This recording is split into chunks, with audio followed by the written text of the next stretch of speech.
मैं रोशन सर।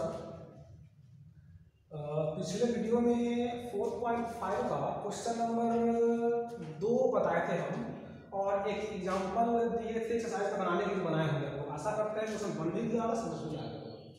आज question number 3 है और यह क्वेश्चन बहुत ही इंपॉर्टेंट है क्योंकि ऐसा क्वेश्चन आपसे पूछता है और संभावना है पूछने का।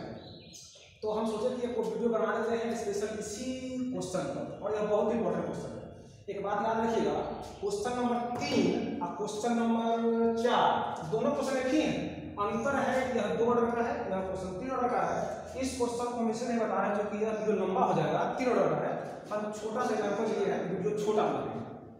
तो कह रहा है वेरीफाई करना है a इंटू एडजॉइंट ए बराबर एडजॉइंट a इंटू ए बराबर डिटर्मिनेंट a इंटू आई। देखिए फिर बोलते रहे हैं, यह सब जो भी पढ़ना है इस एक्सरसाइज में 4.5 में जितना भी क्वेश्चन पढ़ना है वह सब क्वेश्चन रिलेटेड टू मैट्रिक्स है। क्योंकि आपको राजेश सर पढ़ाए हैं इसलिए हम ज़्यादा से विस्तार नहीं कर रहे हैं, लेकिन जहाँ जहाँ जरूरत हो रहा है उसको विस्तार कर दे रहे हैं। तो सबसे पहले हमको यह वेरीफाई करना है इतना बराबर इतना बराबर इतना। तो हमको यहाँ चर्चा हुआ है एडजॉइंट का, तो प्रयास करेंगे सबसे पहले एडजॉइंट निकालने का।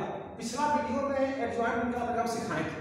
क्या सिखाए थे याद होगा कि जब भी किसी मैट्रिक्स का एडजॉइंट निकालना होता है तो सबसे पहले उस मैट्रिक्स के प्रत्येक एलिमेंट का माइनर और प्रत्येक एलिमेंट का कोफैक्टर निकालते हैं।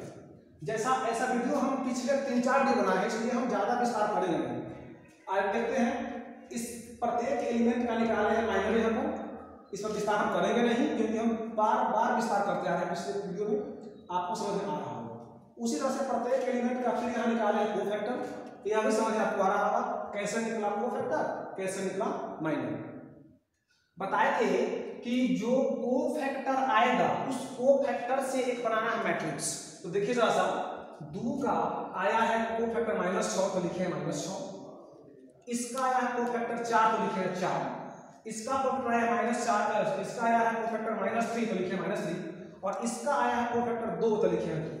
हम बताए थे पिछले वीडियो में कि एडजॉइंट मैट्रिक्स निकालने के लिए जिस मैट्रिक्स का एडजॉइंट निकालना होता है उस मैट्रिक्स के कोफैक्टर से बनाते हैं मैट्रिक्स, और उस मैट्रिक्स को कर देते हैं ट्रांसपोज, तो निकल जाता है एडजॉइंट। इसके कोफैक्टर से बनाए यहाँ मैट्रिक्स, इस मैट्रिक्स को कर दिया ट्रांसपोज, तो ट्रांसपोज किए तो प्रत्येक रो को उसके संगत कॉलम में चेंज कर दिए। Each row change into corresponding columns, प्रत्येक रो को उसके संगत कॉलम चेंज किए। यह -6 4 पहला रो में था, पहला कॉलम कर दिए, दूसरा दूसरा कॉलम कर दिए। यह जो मैट्रिक्स बना इसी मैट्रिक्स को बोलेंगे एडजॉइंट मैट्रिक्स ऑफ इसका ए का, इसका एडजॉइंट यहाँ पर। अब आते हैं इस पर जो प्रूव करना है, जरा ध्यान दीजिए। हमको प्रूव करना है a into adjoint of A बराबर एडजॉइंट a इंटू ए बराबर determinant value of a into I. यह प्रूव करना है। आप जानते हैं कि आई को बोलते हैं आइडेंटिटी मैट्रिक्स, और आइडेंटिटी मैट्रिक्स होता क्या है, एग्जांपल देख लेते हैं। आइडेंटिटी मैट्रिक्स को बोलते हैं इस तरह का, इसको बोलते हैं आइडेंटिटी मैट्रिक्स, या इसको ही बोल सकते हैं आप आइडेंटिटी मैट्रिक्स। याद है यह भी आइडेंटिटी मैट्रिक्स है, यह भी आइडेंटिटी मैट्रिक्स है। अंतर है कि यह 2 ऑर्डर का है, यह 3 ऑर्डर का है। तो आइडेंटिटी मैट्रिक्स ऐसे बताए होंगे आपको कि आइडेंटिटी मैट्रिक्स उसको बोलते हैं जिसका डायगोनल का प्रत्येक एलिमेंट 1 हो और रेस्ट एलिमेंट बाकी सब एलिमेंट 0 0 हो, उसको बोलते हैं आइडेंटिटी मैट्रिक्स।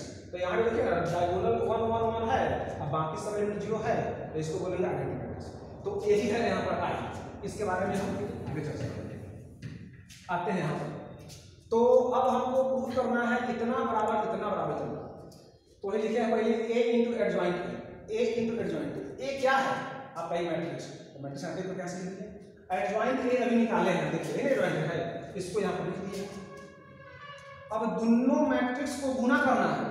आपको राजेश सर बताए होंगे कि मैट्रिक्स को गुना करने का कंडीशन होता है, हम उसको बताएंगे नहीं, हम डायरेक्ट क्वेश्चन आएंगे क्योंकि हम मैट्रिक्स पढ़ाएंगे। हम बताते हैं कि इस मैट्रिक्स को इस मैट्रिक्स गुना कैसे करेंगे।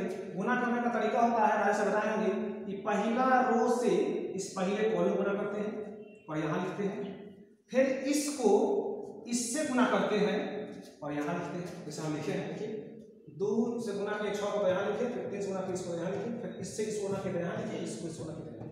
हम विस्तार करेंगे नहीं क्योंकि मैट्रिक्स का जो प्रोडक्ट होता है वह राजेश सर अच्छे से बताएंगे।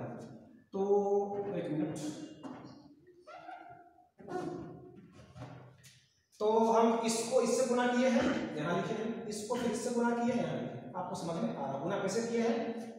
गुना करने पर इसका जो वैल्यू होगा सो यहाँ है 0 0 0 0 आते हैं। फिर इसका वैल्यू निकाल लिया हमने, अब इसका वैल्यू निकालते हैं। देखिए यहाँ पर लिखा हुआ है a इंटू एडजॉइंट ऑफ, यहाँ एडजॉइंट a इंटू a लिखा हुआ है। एक बात याद रखिएगा, आपको ऐसे बताए होंगे कि अगर मैट्रिक्स A और मैट्रिक्स B, कोई दो मैट्रिक्स है, एक मैट्रिक्स A है एक मैट्रिक्स B है, तो अगर A को B से गुना करते हैं तो इसका जो वैल्यू आएगा, यह कोई जरूरी नहीं है कि B को A से गुना करने पर जो आएगा यह दोनों आपस में बराबर नहीं बराबर हो सकता है।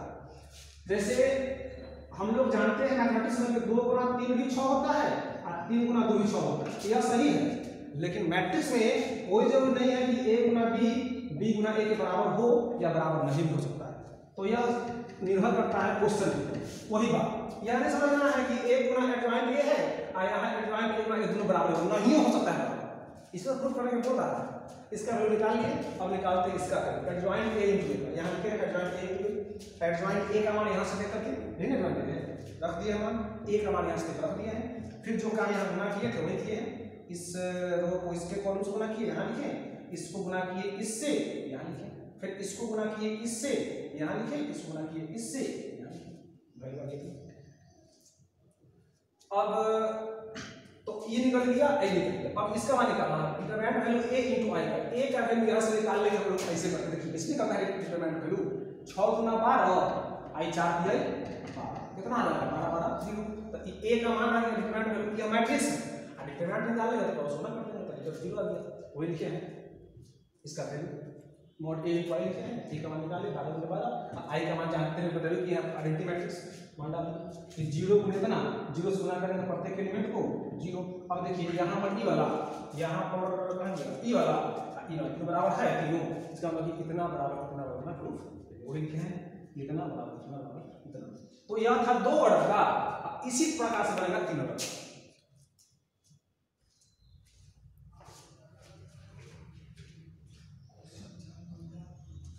तो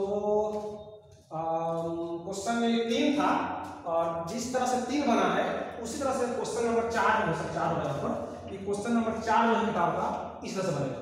तो क्वेश्चन नंबर 2 हम 3 बता दिए हैं, जैसे बताए हैं आपको इसी तरह क्वेश्चन 4 हम आशा करते हैं क्वेश्चन बन जाएगा। आप लोग इस क्वेश्चन को बनाइएगा, अगर इसके बावजूद इसका कोई दिक्कत है तो व्हाट्सएप पर नंबर दिया हुआ है, आप उससे कमेंट कीजिए या हमसे आप डायरेक्ट बात कीजिए। तो आशा करते हैं कि समझ में आया होगा, अगर नहीं भी आया होगा तो आप कमेंट कीजिएगा, हम फिर प्रयास करें समझने का और क्वेश्चन 4 आप बनाइएगा। तब तक के लिए धन्यवाद। लेकिन याद रखिएगा नेक्स्ट वीडियो बनाएंगे वह एक क्वेश्चन 5 है इनवर्स मैट्रिक्स का, उसको हम बताएंगे। लेकिन आज तब तक के लिए इतना ही, धन्यवाद।